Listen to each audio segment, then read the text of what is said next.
ස්තුතියි ඩාවිඩ්. අපි දෙන්නට මේ ගැන මෙතනදී රහසෙම කතා කරන්න පුළුවන් වේවි. එයාලා එනවා හිට මේක වහලා දාන්න. ආයෙත් අරින්න බැරි වෙයි. වහලා දාන්න? ඒ මොන වරදක් කරාටද? අපිට මේක නවත්තන්න බැරි වේද බොස්? වෙන ක්‍රමයක් ඇත්තෙම නැද්ද මේ දේ කරන්න? තව එකම එක ක්‍රමයක් විතරයි අපිට ඉතුරු වෙලා තියෙන්නේ. ඒක ඇතුළට යන්න ඕනේ. මේ වැඩේ කරලා දාන්න ඕනේ.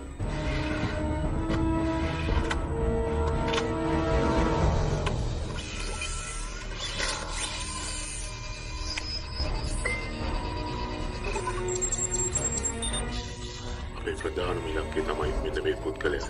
එයා හිටපු බලවත් හමුදා නිලධාරියෙක්. ඒ වගේම එයාට CEO එකේ බලය දැනටත් තියෙනවා.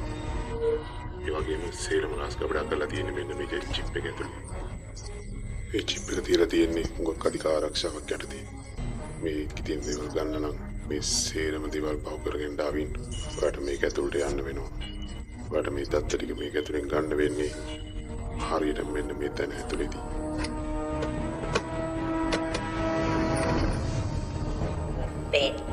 අපි මේ වැඩේ කොහොම හරි කරලා දාමු. ඔය කියන ජිරිපිරිස් එක ඇතුළට ගිහිල්ලා එළියට ඇවිල්ලා අපි මේක කරලා දාමු.